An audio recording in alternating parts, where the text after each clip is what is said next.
आज के लेक्चर में आप सभी का स्वागत है। आज के लेक्चर में हम करेंगे बिजनेस के बारे में। पोस्ट ऑफिस में कौन कौन से बिजनेस प्रोवाइड करवाए जाते हैं, दो वीडियोस में इसको कवर करेंगे। थोड़ा लंबा ये टॉपिक है, तो आज की वीडियो में सबसे पहले जो चीज़ हम करेंगे वो है बुक नाउ पे लेटर के बारे में। बुक नाउ यानी कि अभी आप बुकिंग करें, उसके लिए जो भुगतान किया जाएगा वो बाद में किया जाएगा। बुक नाउ जैसे आप डाक वस्तुओं को पोस्ट करने जाते हैं, पोस्टिंग के समय आपको क्या करना पड़ता है, उनके लिए डाक शुल्क का भुगतान करना पड़ता है। आप नहीं करते हैं, प्राप्तकर्ता को करना पड़ेगा। लेकिन इस स्कीम में क्या होता है, आप बिना भुगतान के डाक वस्तुओं को पोस्ट करते हैं और उनके लिए जो भुगतान है वो बाद में प्रेषक के द्वारा ही किया जाता है। तो इसके बारे में हम करेंगे। सबसे पहले, this facility is provided for contractual customers for the following services. यह सुविधा निम्नलिखित सेवाओं के लिए अनुबंधित ग्राहकों को प्रदान की जाती है। कॉन्ट्रैक्चुअल कस्टमर्स मतलब कि विभाग के साथ इस सेवा के लिए आपको समझौता करना पड़ेगा, अनुबंध करना पड़ेगा। और कौन कौन सी सेवाएं, मतलब कौन कौन सी डाक वस्तुएं आप इसके अंडर भेज सकते हैं। Speed post or business post article इसके माध्यम से भेजे जा सकते हैं। मोस्ट इंपॉर्टेंट चीज़ है, बुक नाउ पे लेटर के माध्यम से आप कौन कौन सी आर्टिकल्स, कौन कौन से लेखों को भेज सकते हैं। उसमें स्पीड पोस्ट आ जाएगा एक, दूसरा आ जाएगा बिजनेस पोस्ट के बारे में। दोनों के बारे में ऑलरेडी हम कर चुके हैं। Bulk customer is eligible for credit facility provided he enters into an agreement with the department. थोक ग्राहक क्रेडिट सुविधा का पात्र होगा, लेकिन इसके लिए शर्त है उसे विभाग के साथ समझौता करना पड़ेगा। इंपॉर्टेंट पॉइंट है, यहाँ पे एक नई टर्म आ जाएगी, बल्क कस्टमर, थोक ग्राहक। थोक ग्राहक के लिए यहाँ पे बोला है क्रेडिट सुविधा उसको मिल जाएगी, जिसके लिए उसको विभाग के साथ समझौता भी करना पड़ेगा। लेकिन बल्क कस्टमर होगा कौन? Defined as anyone who provides a ₹10,000 worth of speed post business in a calendar month at a speed post booking centre. थोक ग्राहक को किसी भी ऐसे व्यक्ति के रूप में परिभाषित किया जाता है जो एक कैलेंडर माह में स्पीड पोस्ट बुकिंग केंद्र पर 10,000 रुपये मूल्य का स्पीड पोस्ट व्यवसाय प्रदान करता है। मोस्ट इंपॉर्टेंट है, हमने पहले स्पीड पोस्ट के बारे में ऑलरेडी वीडियोस में कर लिया है कि स्पीड पोस्ट में किस तरह से आपको डिस्काउंट दिया जाता है। तो इसमें आपको ये ध्यान रखना, डिस्काउंट जो दिया जाता है वो 50,000 रुपये के बाद शुरू होता है। यानी कि 50,001 रुपये से लेके 5 लाख रुपए तक जो भी डिस्काउंट आपको दिया जाता है। मतलब कि डिस्काउंट अगर आपसे पूछा जाएगा तो ध्यान रखना 50,000 रुपये से अधिक मासिक व्यवसाय होने पर आपको डिस्काउंट दिया जाएगा। लेकिन जब बल्क कस्टमर की बात की जाएगी, थोक ग्राहक की बात की जाएगी, क्योंकि मैं इसलिए आपको ये अच्छे से बता रहा हूँ, मिक्स हम कर देते हैं, हम कंफ्यूज हो जाते हैं। बल्क कस्टमर किसी भी ऐसे व्यक्ति को कहा जाएगा जो एक कैलेंडर माह में, एक महीने में 10,000 रुपये का व्यवसाय प्रदान करता है पोस्ट ऑफिस में, स्पीड पोस्ट बुकिंग सेंटर में। उसको हम क्या कहेंगे? बल्क कस्टमर कहेंगे। अगर बल्क कस्टमर को यहाँ पे डिस्काउंट चाहिए तो उसको कम से कम 50,000 रुपये का व्यवसाय प्रदान करना होगा एक कैलेंडर माह में, लेकिन 10,000 का करने पर उसको बल्क कस्टमर कहा जाएगा। आगे चलते हैं। Customer has to apply for availing BNPL facility with the divisional head. अगर ग्राहक कोई भी कस्टमर है वो BNPL book now pay later सुविधा का लाभ लेना चाहता है, इसके लिए उसे मंडल प्रमुख के पास आवेदन करना होगा। डिविजनल हेड कौन हो जाएगा? सुपरिटेंडेंट, यानी कि सुपरिटेंडेंट को वो इस चीज़ के लिए आवेदन कर सकता है। Application will be forwarded to post master general for approval. अब डिविजनल हेड आगे क्या करेगा? उसकी जो एप्लीकेशन होगी उसके आवेदन को अनुमोदन करने के लिए या फिर अप्रूव करने के लिए किसके पास भेजेगा? पोस्ट मास्टर जनरल के पास भेज देगा। On getting approval the customer shall have to produce bank guarantee. अब देखो, सबसे पहले जो ग्राहक है उसने क्या किया? डिविजनल हेड को इस चीज के लिए आवेदन किया कि मुझे बीएनपीएल फैसिलिटी चाहिए।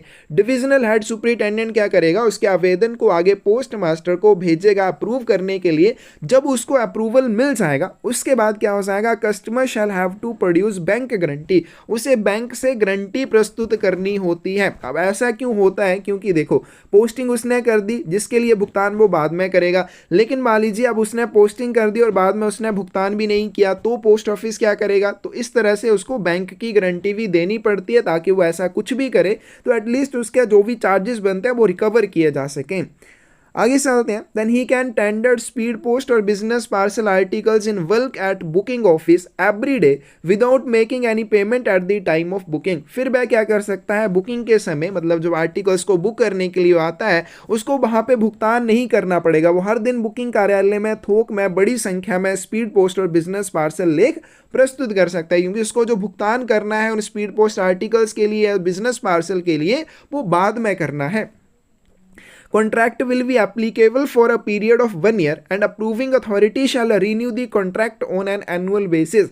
अब ये जो कॉन्ट्रैक्ट रहेगा जो विभाग के साथ किया जाएगा 1 साल की अवधि तक लागू रहेगा और अनुमोदन प्राधिकारी वार्षिक तौर पर अनुबंध का नवीकरण करेगा। मतलब कि जो कॉन्ट्रैक्ट जो भी अप्रूविंग अथॉरिटी होगी जो इस चीज़ को अप्रूव करेगी, कौन करेगा इस चीज़ को अप्रूव, पोस्ट मास्टर जनरल करेगा। पोस्ट मास्टर जनरल क्या करेगा, इसका रिन्यूएबल भी करेगा, इसका नवीकरण भी करेगा और नवीकरण भी जो है 1 साल की अवधि के लिए किया जाता है। आगे चलते हैं। Booking office sends a monthly bill on the article book in the previous month on or before 7th of the subsequent month and the customer has to pay the amount on or before last day of month in which it bill be raised. Important point है, पिछले महीने के लेखों की booking के लिए booking कार्यालय अगले महीने की 7 तारीख को या 7 तारीख से पहले ग्राहक को मासिक बिल प्रस्तुत करेगा और ग्राहक को इस बिल का भुगतान बिल प्राप्ति वाले महीने के अंतिम दिन या अंतिम दिन से पहले करना होगा। इंपॉर्टेंट पॉइंट है, क्योंकि यहाँ पे हमने क्या कि वो क्या करेगा, बुकिंग के समय भुगतान नहीं करेगा। अब भुगतान कब करेगा, जैसे मान लीजिए मार्च मंथ चला हुआ है, मार्च मंथ में जितनी भी बुकिंग की जाएगी बीएनपीएल के अंडर, बीएनपीएल स्कीम के अंडर, इसके लिए जो भुगतान है वो ग्राहक के द्वारा कब किया जाएगा। तो यहाँ पे इंपॉर्टेंट चीज़ क्या है कि जो ऑफिस ऑफ पोस्टिंग होगा, पोस्टिंग का कार्यालय एक बिल भेजेगा ग्राहक को। कब भेजेगा वो ग्राहक को, अगले महीने की 7 तारीख को या 7 तारीख से पहले भेजेगा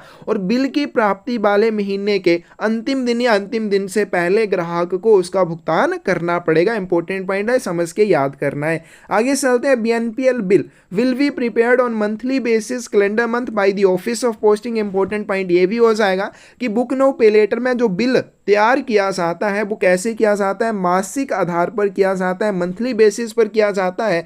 कौन करेगा, ऑफिस ऑफ पोस्टिंग के द्वारा किया जाएगा, यानी कि जहां से डाक वस्तुएं पोस्ट की जाती हैं वहीं से उसी कार्यालय के द्वारा इसको तैयार किया जाएगा।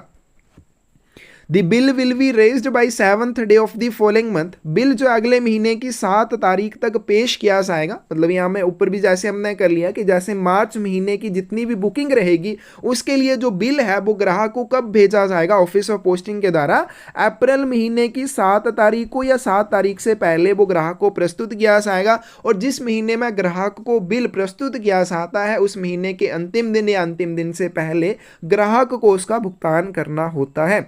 Bulk customer shall pay the bill amount in full on or before the last day of the month in which it is raised। तो हमने कर लिया कि थोक ग्राहक क्या करेगा, बिल की पूरी राशि का भुगतान उस महीने के अंतिम दिन या उससे पहले करेगा जिसमें बिल भेजा जाता है, उसे रेज किया जाता है।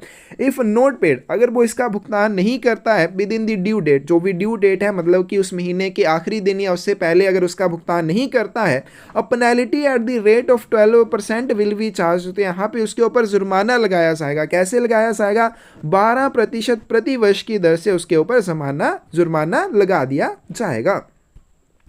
If bulk customer make full payment at the time of speed post article booking and provide a speed post business of 50,000 or above in a calendar month, he will be eligible for discount। जैसे हमने speed post articles के discount structure में भी किया था। अगर bulk customer क्या करता है, स्पीड पोस्ट बुकिंग की आर्टिकल्स की, स्पीड पोस्ट आर्टिकल्स की बुकिंग करता है, कितने के लिए, 50,000 रुपये से अधिक के लिए करता है, दूसरी चीज़ बुकिंग के समय ही भुगतान कर देता है, तो ऐसी कंडीशन में वो डिस्काउंट का पात्र होगा। छूट उसको दी जाएगी। कितनी दी जाएगी वो हमने कर लिया। वॉक इन कस्टमर को अलग से दी जाती है और दूसरे जो रहते हैं कॉन्ट्रैक्चुअल कस्टमर, तो यहाँ पे आपको समझ आ गया होगा कि कॉन्ट्रैक्चुअल कस्टमर कौन से होते हैं, जो विभाग के साथ समझौता करते हैं, उनको अलग से उनको मंथली बेसिस के ऊपर डिस्काउंट दिया जाता है। आगे चलते हैं। आगे हमारे पास कैश ऑन डिलीवरी के बारे में, COD के बारे में। COD में in order to meet the requirements of bulk customers for collection of amount for costlier goods, cash on delivery facilities available. थोक ग्राहकों की महंगे सामान हेतु धनराशि एकत्र करने की आवश्यकता को पूरा करने के लिए माल की स्पुर्दगी पर नकद भुगतान सुविधा उपलब्ध है, जिसे हम कैश ऑन डिलीवरी कहते हैं। अब कैश ऑन डिलीवरी में देखो, एक हमारे पास बीपी आर्टिकल के बारे में भी आएगा, कैश ऑन डिलीवरी के बारे में भी आएगा। तो आप यहाँ पे सोचेंगे कि इन दोनों में फर्क क्या होता है, क्योंकि वीपी आर्टिकल में भी जब लेख का वितरण किया जाएगा प्राप्तकर्ता से राशि एकत्र की जाएगी, सीओडी आर्टिकल के मामले में भी की जाएगी, दोनों के मामले में प्रेषक को भी भेजी जाएगी। लेकिन एक चीज जो इंपॉर्टेंट है कि वीपी आर्टिकल जब भी भेजा जाएगा तो इसमें क्या होता है, इसमें आपको एक डिक्लेरेशन देनी होती है कि इस वीपी आर्टिकल को प्राप्तकर्ता से प्राप्त एक प्रमाणित आदेश के अधीन भेजा जा रहा है, बोनाफाइड ऑर्डर के अंडर भेजा जा रहा है, उसके निष्पादन में भेजा जा रहा है। लेकिन सीओडी आर्टिकल में किसको मान्यता दी जाती है, किसको, जो बल्क कस्टमर होते हैं, बल्क कस्टमर जो होते हैं उनकी आवश्यकताओं को पूरा करने के लिए सीओडी की शुरुआत की। जो कोई भी कॉस्टलियर गुड्स, महंगा सामान भेजते हैं और वितरण के समय उसके लिए प्राप्तकर्ता से राशि एकत्र की जाती है। और वीपी आर्टिकल में क्या होता है, जो प्राप्त करता है उसकी रिक्वायरमेंट के अकॉर्डिंग भेजी जाती है। तो यहाँ पे दोनों में फर्क है, इसमें प्राप्तकर्ता को प्रेफरेंस दी जाएगी, इसमें किसको प्रेफरेंस मिलेगी, प्रेषक को या बल्क कस्टमर को प्रेफरेंस दी जाएगी। which provides collection of amount up to rupees 50,000 at the time of delivery of consignment। यह खेप के वितरण के समय 50,000 रुपए तक की राशि का संग्रह करने की सुविधा प्रदान करता है। किसी भी वीपी आर्टिकल को आप 5,000 रुपए के लिए भेज सकते हैं और सीओडी आर्टिकल को 50,000 रुपए तक के लिए भेजा जा सकता है। Cash on delivery facilities available to business parcel, express parcel and speed post customer. तो कैश ऑन डिलीवरी के तहत अगर आप भेजना चाहते हैं, क्या क्या भेज सकते हैं, बिजनेस पार्सल भेज पाएंगे, एक्सप्रेस पार्सल और स्पीड पोस्ट भी इसके माध्यम से भेजी जा सकती है। आगे चलते हैं, कंडीशंस की बात करते हैं, कौन कौन सी शर्तें हैं। Customer is a contractual customer. सबसे पहले सीओडी के लिए जो कस्टमर है वो कॉन्ट्रैक्चुअल कस्टमर होना चाहिए, विभाग के साथ उसने समझौता किया होना चाहिए। And has agreement with the department for transmission cash on delivery article. दूसरी बात, उसे कैश ऑन डिलीवरी आर्टिकल्स को भेजने के लिए विभाग के साथ समझौता करना होगा।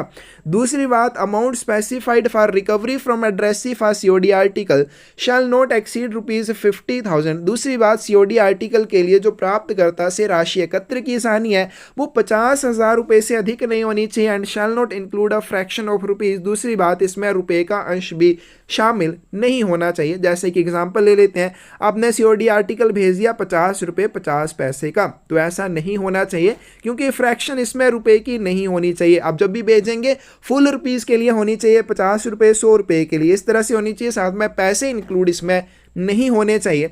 आगे चलते हैं, such articles do not contain coupons, tickets, certificates or introductions designed for the sale of goods which is known as snowball system. Snowball system के रूप में माने जाने वाली सामग्री के लिए डिजाइन किए गए परिचय पत्र, प्रमाण पत्र, कूपन या टिकट, इस तरह की कोई भी चीज इसमें शामिल नहीं होनी चाहिए। इंपॉर्टेंट पॉइंट है, क्या आएगा, स्नोबॉल सिस्टम के बारे में आपसे क्वेश्चन पूछा जा सकता है, स्नोबॉल सिस्टम क्या होता है। तो ऐसे कोई भी टिकट, ऐसे कोई भी सर्टिफिकेट या फिर कोई भी परिचय पत्र जिन्हें किसी भी सामान की बिक्री के लिए डिज़ाइन किया जाता है, तैयार किया जाता है, उसको हम स्नोबॉल सिस्टम कहते हैं। और स्नोबॉल सिस्टम के रूप में जो भी सामग्री आएगी उसको हम कैश ऑन डिलीवरी में नहीं भेज सकते हैं। आगे चलते हैं, आगे आपके पास additional fees for COD. COD article को भेजने के लिए आपको अतिरिक्त शुल्क का भुगतान भी करना होता है। कितना करना पड़ेगा, up to 6,500 rupees, 1.6% of COD value recovered, और above 6,500 100 rupees plus 1% of amount exceeding 6,500। अब यहाँ पे मान लीजिए एग्जाम्पल लेते हैं, अगर आपने आर्टिकल भेजा 5,000 रुपये के लिए सीओडी, तो इसके ऊपर आपसे कितने चार्जेस एक्स्ट्रा रिकवर किए जाएंगे। तो 5,000 रुपए का 1.6% यानी कि सीओडी की वैल्यू जो भी रिकवर की जाएगी, एकत्र की जाएगी, उसका 1.6% यानी कि 5,000 गुना 1.6/100, ये राशि जो है 50 गुना 1.6 करके आपके पास आएगी, ये आपको एक्स्ट्रा देनी पड़ेगी 5,000 रुपए के सीओडी आर्टिकल के लिए। लेकिन अगर मान लीजिए आपने 20,000 रुपए के लिए कोई सीओडी आर्टिकल भेजा है तो उसके लिए आपको कितने एक्स्ट्रा चार्जेस देने पड़ेंगे, 100 रुपीज़ यहाँ पे फिक्स है। अगर 6,500 रुपए से अधिक होगा 100 रुपीज़ आपसे जो है ये लिए ही जाएंगे। साथ में आपसे लिया जाएगा 1% ऑफ अमाउंट एक्सीडिंग 6,500। ये इंपॉर्टेंट चीज़ें समझने वाली, यहाँ पे 20,000 का 1% नहीं बोला है, बोला गया कि 6500 रुपए से अधिक जितना भी होगा, मतलब जहाँ पे ऐसे यहाँ पे है 20,000 है तो 20,000 में से आप 6500 कम कर लेंगे, जो भी आप बचेगा उसका 1% आपको इसमें जोड़ लेना है। तो 1% जोड़ के जो भी आएगा वो आपको एक्स्ट्रा देना पड़ेगा 20,000 रुपये के COD आर्टिकल के लिए। The above fees shall be exclusive of taxes। उपरोक्त शुल्क कर रहित होंगे और यदि कर देय होगा तो समय समय पर केंद्र सरकार द्वारा इस चीज के बारे में अधिसूचित कर दिया जाता है। Insurance of cash on delivery shall not be compulsory irrespective of amount of recovery from addressee। COD में जो बीमा है वो अनिवार्य नहीं है, चाहे वह ग्राहक से बकाया वसूली की राशि ही क्यों ना हो। तो मतलब इसमें जो इंश्योरेंस है वो ऑप्शनल रहेगी, कंपल्सरी नहीं है, आप करवाना चाहें तो करवा भी सकते हैं। Amount recovered from addressee on cash on delivery article will be remitted to sender through e payment. ये इंपॉर्टेंट चीज आ जाएगी। अब यहाँ पे जैसे हमने VP आर्टिकल के बारे में किया था कि VP आर्टिकल के लिए जब एड्रेसी से पैसे एकत्र किए जाएंगे, राशि एकत्र की जाएगी, तो वो प्रेषक को कैसे भेजी जाएगी, VPMO के माध्यम से, वैल्यू पेबल मनी ऑर्डर के माध्यम से भेजी जाएगी। लेकिन COD के मामले में जब एड्रेसी से राशि एकत्र की जाएगी तो उसको प्रेषक को कैसे भेजा जाएगा, will be remitted to sender through e payment. E payment के माध्यम से भेजा जाएगा। इंपॉर्टेंट पॉइंट है, ई पेमेंट क्या चीज़ होती है इसके बारे में हम आगे भी वीडियोस में हमारे पास आ जाएगा। आगे चलते हैं स्पीड पोस्ट डिस्काउंट स्ट्रक्चर के बारे में। पहले भी ऑलरेडी हम कर चुके हैं, लेकिन एक बार यहाँ पे फिर से आप कर लीजिए। मंथली स्पीड पोस्ट बिजनेस, तो जैसे हमने ऊपर किया कि बल्क कस्टमर जो किसे कहते हैं, कोई भी ऐसा ग्राहक जो एक कैलेंडर माह में 10,000 रुपए तक का स्पीड पोस्ट व्यवसाय प्रदान करे, लेकिन उसको डिस्काउंट तभी दिया जाएगा अगर वो कम से कम 50,000 रुपए का स्पीड पोस्ट व्यवसाय प्रदान करता है एक कैलेंडर माह में। तो अगर 50,000 एक रुपए से लेके 5 लाख रुपए तक का व्यवसाय वो प्रदान करे, 10% का डिस्काउंट। 50,000 एक रुपए से लेके 25 लाख तक का करे 15%। 25 लाख एक रुपए से लेके 1 करोड़ रुपए तक उसको 20% का, 1 करोड़ से लेके 5 करोड़ तक 25% और 5 करोड़ से अधिक होने पर 30% का डिस्काउंट उसे दिया जाएगा। और वहीं पे वॉक इन कस्टमर भी हमने किया था, जो कभी कभार पोस्टिंग करने के लिए आते हैं बड़ी संख्या में, तो 2,000 रुपए से लेके 1 लाख रुपए तक 5% और 1 लाख से अधिक होने पर 10% का डिस्काउंट उन्हें दिया जाएगा। 1% additional discount to those customers who either avail advance deposit facility or make payment at the time of booking। 1% का अतिरिक्त डिस्काउंट या अतिरिक्त छूट उनको दी जाएगी जो या तो बुकिंग के समय भुगतान कर देते हैं, क्योंकि बाद में BNPL के तहत तो बाद में किया जाता है, लेकिन वो उसी समय कर देते हैं, या फिर उन्हें अग्रिम जमा सुविधा का लाभ मिला है, तो ऐसी कंडीशन में 1% का एडिशनल डिस्काउंट उनको दिया जाएगा। 2% का एडिशनल डिस्काउंट उन कस्टमर्स को दिया जाएगा having monthly revenue more than 25 lakh who either avail advance deposit facility or make payment at the time of booking। तो दूसरी बात यहाँ पे बोली है 2% का एडिशनल डिस्काउंट उन ग्राहकों को दिया जाएगा, कस्टमर्स को दिया जाएगा जिनका मंथली रेवेन्यू 25 लाख रुपए से अधिक है। और दूसरी बात, या तो उन्हें एडवांस डिपॉजिट फैसिलिटी मिली होनी चाहिए या फिर वे बुकिंग के समय ही भुगतान कर देते हैं, तो 2% का एक्स्ट्रा डिस्काउंट उन्हें मिल जाएगा। तो यहाँ पे ये कर लेना है कि 25 लाख से अधिक, मतलब कि यहाँ पे 25 लाख एक रुपए से लेके 1 करोड़, 1 करोड़ से लेके 5 करोड़ या फिर 5 करोड़ से अधिक, इनके 20, 25 और 30% पर 2% एक्स्ट्रा डिस्काउंट उन्हें मिल सकता है अगर वो एडवांस डिपॉजिट फैसिलिटी का लाभ उठाते हैं या फिर वो बुकिंग के समय ही भुगतान कर देते हैं। इंपॉर्टेंट पॉइंट है, booking data is to be made available to booking office in electronic format as prescribed. Booking data booking कार्यालय में निर्धारित इलेक्ट्रॉनिक प्रारूप में उपलब्ध करवाया जाना चाहिए। तो इन स्पीड पोस्ट आर्टिकल्स के लिए जो थोक में बड़ी संख्या में पोस्ट किए जाते हैं, इनके लिए जो बुकिंग डाटा रहता है वो प्रेषक को कैसे प्रस्तुत करना होता है, इलेक्ट्रॉनिक फॉर्मेट में जैसा निर्धारित किया जाता है वैसे उनको इलेक्ट्रॉनिक फॉर्मेट में प्रस्तुत करना होता है। In case booking data received with the paper manifest only, लेकिन वो क्या करते हैं, केवल पेपर मैनिफेस्ट में केवल कागज की घोषणा पत्र पर ही वो ले आते हैं। बुकिंग डाटा इलेक्ट्रॉनिक फॉर्मेट में नहीं है, विदाउट सॉफ्ट कॉपी, जैसे यहाँ पे बोला इलेक्ट्रॉनिक फॉर्मेट में नहीं है। इलेक्ट्रॉनिक फॉर्मेट में होना चाहिए, लेकिन यहाँ अगर इलेक्ट्रॉनिक फॉर्मेट में नहीं है, सॉफ्ट कॉपी में नहीं है, discount will be reduced by half. तो वहां पे जो उनको डिस्काउंट दिया जाएगा वो क्या हो जाएगा, हाफ हो जाएगा, आधा हो जाएगा। नेक्स्ट चलते हैं। नेक्स्ट है आपके पास बिल मेल सर्विस के बारे में। बिल मेल सर्विस की डेफिनेशन की बात करें, communication in the nature of financial statements, bills, monthly account bills और any such other items of similar nature. वित्तीय विवरणों, बिलों, मासिक खाता बिलों या इसी प्रकार के अन्य माध्यम से संचार को बिल मेल सेवा कहा जाता है। बिल मेल सर्विस क्या हो जाएगी? एक ऐसा कम्युनिकेशन जो किसके माध्यम से किया जाता है? फाइनेंशियल स्टेटमेंट्स, बिल्स, उसके बाद है मासिक खाता बिल या इसी तरह के किसी अन्य माध्यम से किए गए संचार को बिल मेल सर्विस कहा जाएगा। डेफिनेशन ये याद करनी पड़ेगी। Posted by a service provided to customers at least once in 90 days. इस सेवा के तहत 90 दिनों में कम से कम एक बार ग्राहक को डाक भेजी जाती है। बिल मेल सर्विस में ग्राहक को कम से कम कितने दिनों में एक बार डाक भेजी जानी आवश्यक है? 90 दिनों में कम से कम एक बार डाक भेजी जानी चाहिए।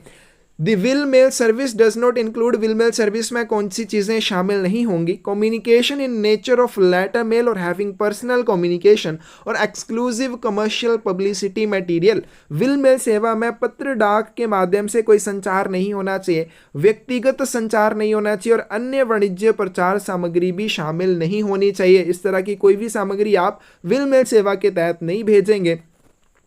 इन collections are permitted at the rate 0.25 per इंसर्टन। प्रति प्रविष्टि 0.25 रुपए पर अंतर्वेशन की अनुमति भी रहेगी। आगे चलते हैं। एनवलप और cover should be superscribed with bill mail service in bold letters at the top middle of the address portion। लिफाफे के पते वाली साइड ऊपर मोटे अक्षरों में बिल मेल सेवा लिखा होना चाहिए। मतलब बिल मेल सेवा के तहत आप जो भी एनवलप या कवर का यूज करेंगे उसमें पते वाली साइड में टॉप के ऊपर बिल मेल सर्विस बोल्ड अक्षरों में, मतलब बड़े मोटे अक्षरों में लिखा होना चाहिए।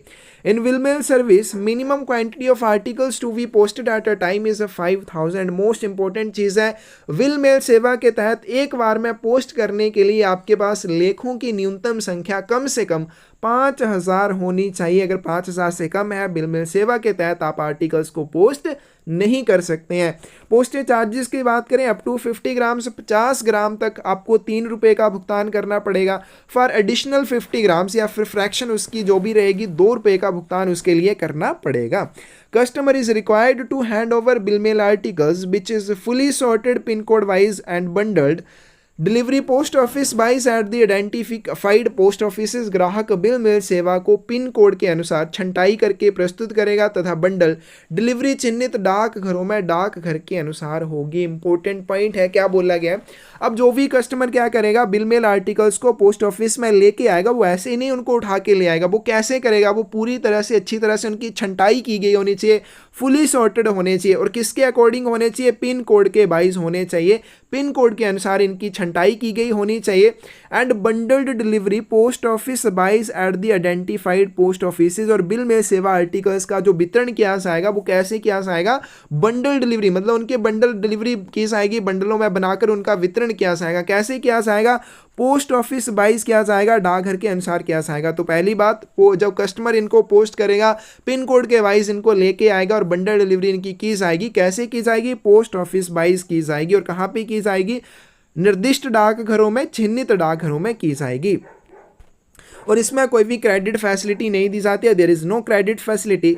Articles deliverable within a city और a district is accepted under bill mail service. किसी भी शहर या जिले के भीतर स्पुर्दगी योग्य जो भी लेख होंगे उनको बिल मेल सेवा के तहत स्वीकार किया जाएगा, अन्य डाक वस्तुओं को नहीं किया जाएगा। अन्य डाक वस्तुओं को नेशनल बिल मेल सेवा के तहत स्वीकार किया जाता है। Bill mail service aims at dispatching the bundles directly to delivery office without the intervention of the sorting in between. Bill mail सेवा में क्योंकि आपने वहाँ पे बंडल देने हैं, पिन कोड वाइज बना के देने हैं, तो इसमें बोलेंगे इसका क्या फ़ायदा रहता है? बीएमएस बिल मेल सर्विस का उद्देश्य बीच में छंटाई के हस्तक्षेप के बिना बंडलों को सीधे वितरण कार्यालय को भेजना होता है। क्योंकि आपने पिन कोड वाइज उनके बंडल बनाए हैं, तो जो भी पिन कोड वाले डाकघर होंगे डायरेक्ट उन बंडल्स को उन डाकघरों में भेज दिया जाएगा, बीच में इनकी छंटाई नहीं की जाती है। Bill mail service should not have an exclusive commercial publicity item but advertisement is allowed. Bill mail सेवा में विशेष वाणिज्य प्रचार वस्तुएं शामिल नहीं होनी चाहिए, लेकिन विज्ञापन की अनुमति इसमें आपको मिल जाती है। इंपॉर्टेंट पॉइंट है, याद रखना है। नेक्स्ट चलते हैं। नेक्स्ट हम करेंगे नेशनल बिल मेल सर्विस के बारे में, एनबीएमएस। एनबीएमएस में की बात करें, this service is meant for destinations other than the local ones serviced by BMS. तो बिल मेल सेवा में जैसे हमने यहाँ पे ऊपर किया, बिल मेल सेवा जो है कहाँ पे आपको प्रदान की जाती है? ठीक है, यहाँ पे हमने क्या articles deliverable within a city, एक ही शहर में या फिर एक ही डिस्ट्रिक्ट में जो आर्टिकल्स का वितरण किया जाना है उनको बिल मेल सेवा के तहत स्वीकार किया जाता है। तो एक ही सिटी या डिस्ट्रिक्ट को छोड़कर अन्य किसी भी डेस्टिनेशन के लिए आप आर्टिकल भेजना चाहते हैं, नेशनल बिल मेल सर्विस का यूज वहां पे किया जाएगा।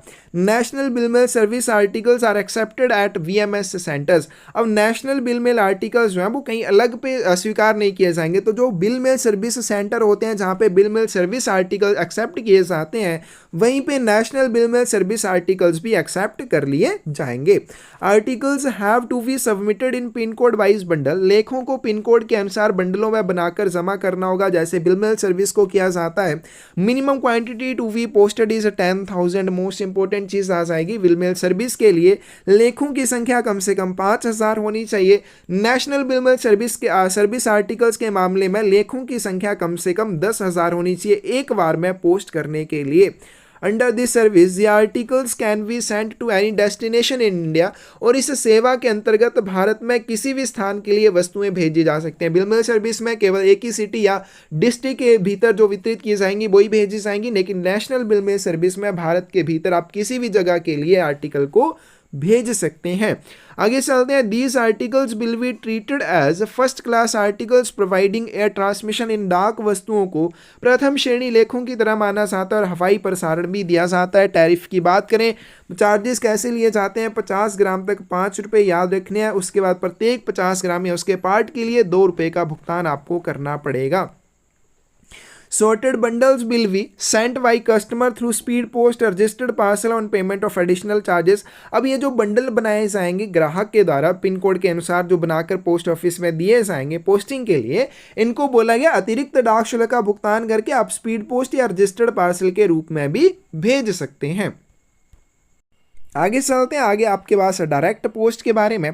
तो डायरेक्ट पोस्ट की डेफिनेशन क्या है? Printed matter usually carrying a sales message और announcement designed to elicit a response from a carefully selected consumer और business market is the most important medium for direct advertising. परिभाषा की बात करें तो इसमें आपको डायरेक्ट एडवर्टाइजिंग मिल जाती है, प्रत्यक्ष विज्ञापन की सुविधा मिल जाती है। ध्यानपूर्वक चयनित उपभोक्ता या व्यावसायिक बाजार से प्रतिक्रिया प्राप्त करने के लिए डिजाइन किया गया एक मुद्रित लेख होता है जिसमें आमतौर पर कोई बिक्री संदेश या घोषणा होती है। डेफिनेशन एज इट इज याद करनी है।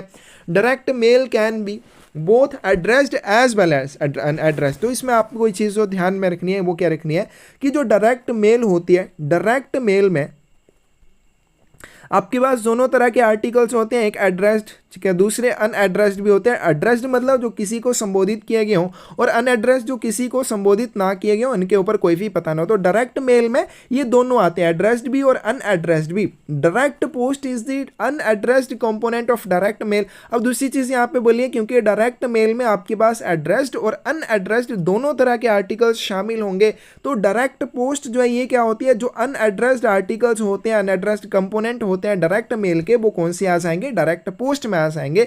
And would comprise of unregistered unaddressed postal articles like, और इसमें क्या रहते हैं? अनएड्रेस्ड आर्टिकल, बिना पते वाले लेख इसमें शामिल रहते हैं, जैसे लेटर्स हैं, cards, brochures, questionnaires, pamphlets, samples, promotional items, pen CDs हैं, पेन ड्राइव्स हैं, cassettes etcetera, coupons, posters, mailers, या फिर इसी तरह का और कोई printed communication that is not prohibited by Indian post office act 1898 और इंडियन पोस्ट ऑफिस रूल 1933। तो ये इसके द्वारा इसको प्रोहिबिट नहीं किया गया होना चाहिए। इंडियन पोस्ट ऑफिस एक्ट 1898 और इंडियन पोस्ट ऑफिस रूल 1933 के द्वारा प्रोहिबिट ना की गई। बाकी जितनी भी प्रिंटेड कम्युनिकेशन आप इसके माध्यम से भेज सकते हैं। तो इसमें आपने ध्यान रखना, डायरेक्ट पोस्ट जो है डायरेक्ट मेल का अनएड्रेस्ड कंपोनेंट है। ये सारी चीजें इसमें शामिल हो जाएंगी जो आपको अच्छे से पढ़ लेनी है। Direct post has been introduced by department of post on 2 June 2005। डाक विभाग द्वारा 2 जून 2005 को डायरेक्ट पोस्ट की शुरुआत की गई थी। Conditions for availing direct post, direct post या प्रत्यक्ष पोस्ट का लाभ उठाने के लिए कौन कौन सी शर्तों का पालन आपको करना होगा? Only unaddressed postal articles should be posted, इसके तहत केवल बिना पते वाली डाक वस्तुएं ही पोस्ट की जाएंगी। और minimum quantity of 1000 pieces can be accepted under direct post. एक बार में पोस्ट करने के लिए आपके पास कम से कम 1000 आर्टिकल्स होने चाहिए। तो हमने ऊपर बिल मेल सर्विस किया, 5000 उसमें कम से कम होने चाहिए, क्या 5K। और नेशनल बिल मेल सर्विस की बात करें तो उसमें कितने होने चाहिए, 10K होने चाहिए। और वहीं पे अगर हम बात करें डायरेक्ट पोस्ट की तो डायरेक्ट पोस्ट में कम से कम 1000 होने चाहिए पोस्ट करने के लिए। आगे चलते हैं, they do not exceed the length and width of an A3 size paper. उनकी लंबाई या चौड़ाई की बात करें A3 साइज से ज़्यादा नहीं होनी चाहिए। Direct post articles will bear no address and name on the communication, तो हमने वैसे भी कर लिया कि अनएड्रेस्ड होते हैं, बिना पते के होते हैं, तो इसमें किसी भी प्राप्तकर्ता का नाम और पता नहीं होना चाहिए। These will be accepted in bulk in designated offices and will not be posted in a letter box। तो इनको निर्दिष्ट कार्यालयों में बड़ी संख्या में स्वीकार कर लिया जाता है, लेकिन आप इनको लेटर बॉक्सेस में पोस्ट नहीं करेंगे। In case of articles meant for delivery in other towns, ऐसे आर्टिकल जिनका किसी दूसरे शहर में वितरण किया जाना है, direct post articles will be accepted in pin code wise bundle. तो वहाँ पे डायरेक्ट पोस्ट आर्टिकल्स को पिन कोड के हिसाब से बनाए गए बंडलों में स्वीकार किया जाएगा। आगे चलते हैं, दी price for direct post articles. तो डायरेक्ट पोस्ट आर्टिकल्स के लिए बात करें किस तरह से इनका प्राइस रहता है। Price of one direct post article, एक डायरेक्ट पोस्ट आर्टिकल के लिए आपसे किस तरह से चार्जेस लिए जाएंगे, या तो आप उसको लोकल के लिए भेजेंगे या इंटर सिटी मतलब शहर से बाहर भेजेंगे। लोकल के लिए 1.5 रुपया लिया जाएगा पहले 20 ग्राम के लिए। इंटर सिटी की बात करें 2 रुपये लिए जाएंगे पहले 20 ग्राम के लिए। उसके बाद चाहे वो इंटरसिटी हो चाहे लोकल हो, सेम ही चार्जेस रहेंगे। प्रत्येक एडिशनल 20 ग्राम के लिए 1 रुपया आपसे लिया जाएगा, तो याद रखेंगे। आगे चलते हैं, कमीशन और डिस्काउंट की बात करें, 5000 आर्टिकल्स अगर आप एक ही बार में पोस्ट करते हैं 5% डिस्काउंट वुड बी एडमिसिबल। तो वहाँ पे आपको 5% का डिस्काउंट दिया जा सकता है, 5% की छूट दी जा सकती है। मिनिमम डायरेक्ट पोस्ट में 1000 आर्टिकल्स आपको पोस्ट करने होते हैं, लेकिन अगर आप 5000 करते हैं तो 5% का डिस्काउंट आपको मिल जाएगा। तो आज की वीडियो में इतना ही करेंगे। मोस्ट इंपॉर्टेंट ये टॉपिक है व्यवसाय वाला। आगे आपके पास और भी हमारे पास व्यवसाय के संबंधित आएंगे टॉपिक, तो उनको भी हम अच्छे से करेंगे। ये वीडियो आपने बिल्कुल अच्छे से कर लेनी है। Bill mail service, national bill mail service, book now pay later, cash on delivery वाली और डायरेक्ट पोस्ट के बारे में। तो इसमें कोई भी आपको डाउट हो आप ज़रूर कमेंट सेक्शन में पूछ सकते हैं। धन्यवाद।